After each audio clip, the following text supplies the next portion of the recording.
Would you feel better about a franchise as with Russ Westbrook as their A guy to carry a team to the playoffs more than a player like Kevin Durant? No question. Really?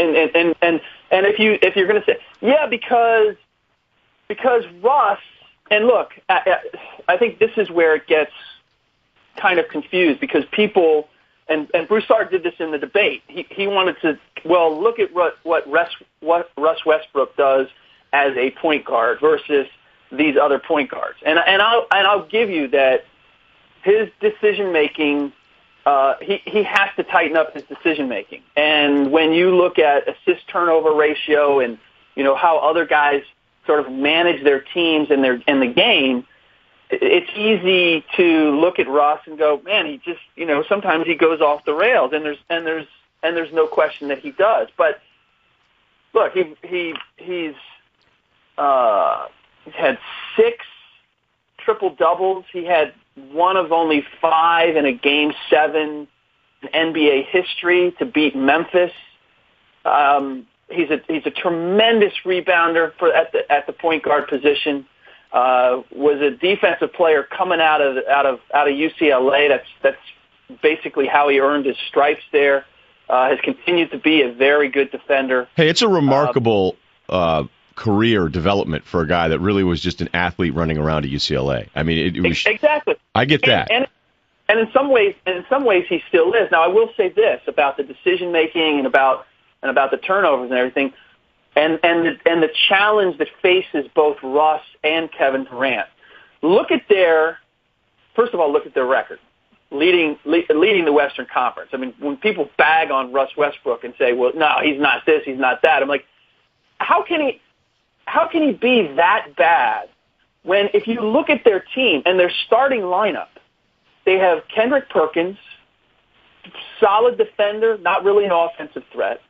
Serge Ibaka, great athlete, more great defender than offensive threat. Certainly can't post him. Is still learning the game. Thabo Sefolosha, great defender, spot-up guy, but still iffy there. It's not surprising to me that Westbrook sort of has to push the envelope to make that offense go. That you see him sometimes driving into traffic. Because you got 2 huge offensive threats on the floor and 3 guys that teams will leave with impunity. So if he's not finding Kevin, then and there are matchups that physically are a struggle for Durant. We've seen that at times where he can't get loose. It's not all that surprising. And the fact of the matter is he still impacts the game in a multitude of ways. And they win. I mean, that for me is, for all the things we want to say about what he doesn't do, his game's not, he bludgeons you with his game. He beasts you. It's not a finesse game the way Kevin's is. His jump shot is a much harder jump shot. So when he misses, it's much uglier. But to me, those are style points and semantics.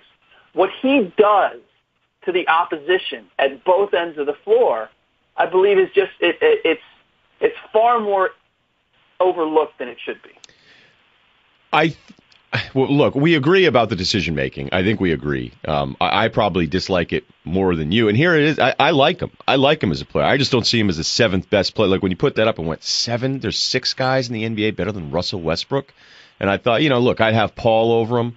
I'd have Durant over him. But I'm not telling you he's not a top 20 player either, because I think he's pretty special in how he impacts the game. But like when you look back at that Memphis series last year, that's when all this started to come to a head, right? This is when it was becoming, okay, what is Westbrook doing? And you're right. I mean, maybe it was on Durant a little bit more to make it happen, but Westbrook can't decide to kind of go into this mode where it's almost like he has animosity towards Durant out there. Like, I don't know, man. And I mean, for Durant in that series, I mean, he still had 3 games over 30, he had 39 in Game 7. So, but I don't honestly. The idea, and I've had the chance to spend some time around those guys, and granted, because of what you said about how Westbrook came up, and the fact that never really received his due. He's never really been recognized, and that's kind of continued. He's not really a point guard. Number 4, he was too high a pick. Does this bother him? I mean, because, you hear this Marbury Light stuff with Marbury and KG back in the T-Wolves. Is that where this is headed with these two guys? I mean, it seems what people want to say, but, I mean, is that true? It doesn't bother him as far as Kevin is concerned. This is the difference. People want to put it in the Marbury KG category, which was really that Marbury resented KG, and that relationship struggled as a result. Westbrook just wants to be recognized for what he is, and feels that he doesn't fully get recognized. And yeah, he struggles with that. Now, it's not where that he's purposely taking over because he wants to show, hey, look, I can play. Look at the points. But he's also one of those guys where it's like, okay, Kevin's not getting open, or I gotta give him the ball at 20 feet. I got Mike Conley in front of me. I can take this all day long. I mean, we can't ignore the matchup there in that Memphis series as being a factor in that. Kevin was, look, Tony Allen, Shane Battier, especially with him coming off screens, because remember the times where, and I remember this in the series, when they got Durant the ball and he was trying to take Battier or somebody off the dribble, he struggled doing that.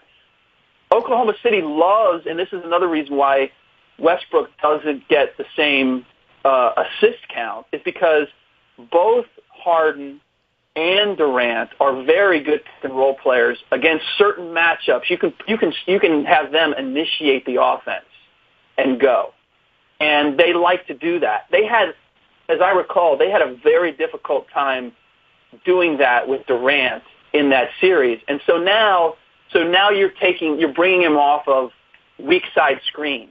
And as I said, you got Ibaka and you got Perkins.